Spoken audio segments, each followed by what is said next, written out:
दिनै नैबे आंनि फुंबिलि स्वीट स्टल नि जे लांगोनायाव नोंथांमोन जे मीडियानि मानसिफोर फैनायखौ आङो गासैबो मीडियानि मानसिखौ आंनि फुंबिलि फेमिलिनिफ्राय बा आंनिफ्राय गासिबनोबो गोजोननाय आरो हामलायनाय जासिग्रोबाय।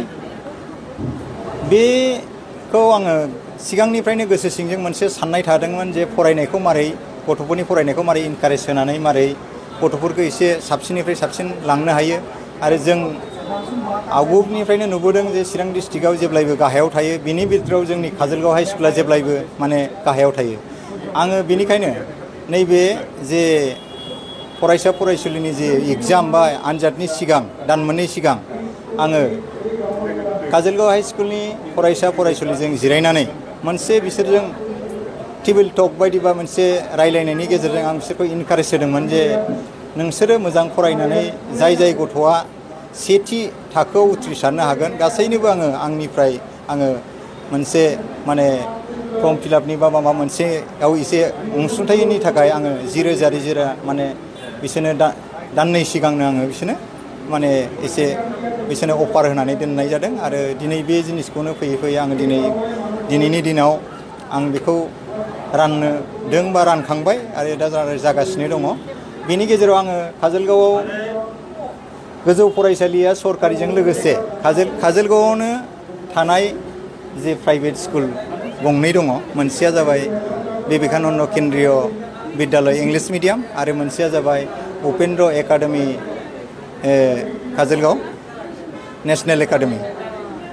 बेखौ आङो बिसोरनो ओरैबायदि खोथा होदोंमोन जे नोंथांमोननि स्कुलनिफ्राय टप 3 होनदोंमोन आरोखि। टप 3 आङो 10,000 होनाय जागोन।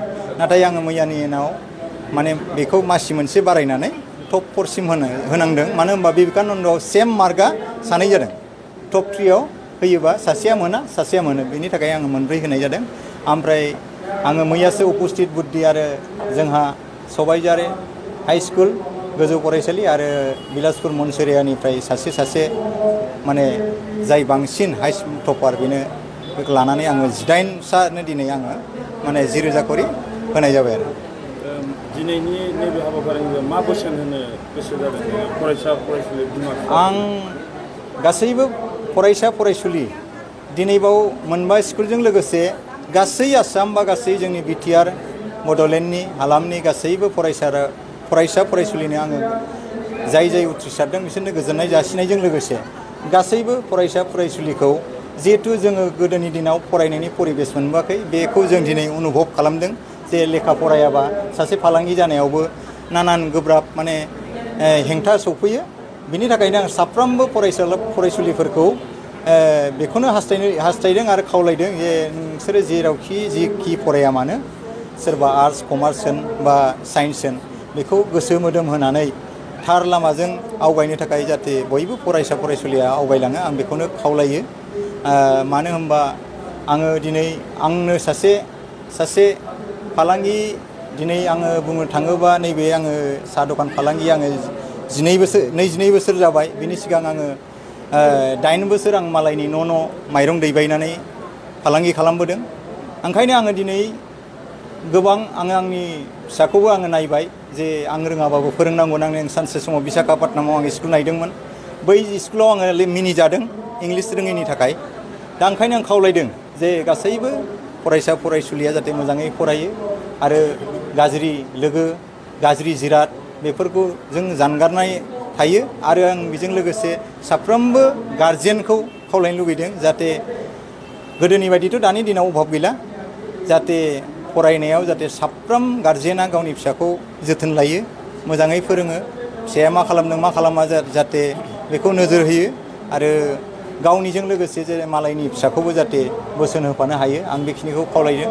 आरो लोगोसे साफ्रोमबो फोरोंगिरि सारमोननिसिम आं खावलायदों जाहाथे फरायसा फरायसुलिखौ मोजाङै फोरोंनायजों लोगोसे बिसोरजों लेखानि गियानजों लोगोसे जाहाथे बाहेरानि गियान होयो आं बेखिनिखौनो खावलायो। दिनैनि दिनाव मबाइल सेरनाय, उन्दै बैसोआव हाबा लानाय, जौ लोंनाय, बिनि सायाव माबाफोर बुंहरनो गोसो जादों नोंथाङा? बेथ' जोबोद गाज्रि, दुखु मोनो।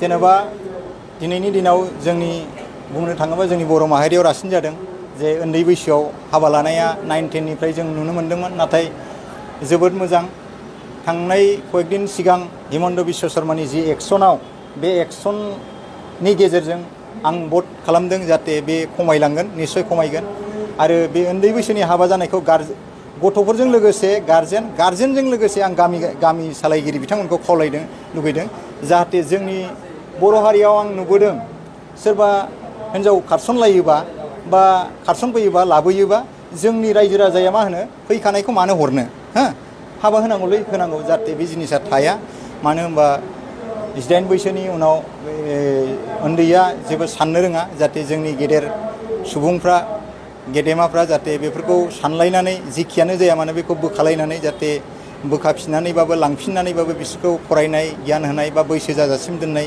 बे माबाखौ लायो आं बेखिनिखौनो साफ्रोमखौबो खावलायो आरोखि सासे फरायसाफोरनो बेसेबां खयजनसिमनो होनाय जाखो बेयाव आं दिनै 18 सानो 10,000 करि माने मोनसे अनसुंथाइ होनाय जादों सिगां बिदि होदों नामा सिगां आं बिदि होआखै नाथाय सोरनिबा एडमिसन सोरबा खावलायफैयोबा सोरनिबा लेखा बायनाय सोरबा एडमिसन बेक्तिगत सोरबा बिफैनायाव आङो बेखौ आगुनिफ्रायनो बानायबोदों बा होबोगासिनो दङ मानो होनबा एसे माने बिदिनो क्रिटिम जाबोनाय नालाय जे एडमिसननि थाखाय मालायनाव फैसा बिनांनाय दा बिनिखायनो आङो जाहाथे बे जिनिसा माने जाया आं बेखिनिखौ खावलायदों आरोखि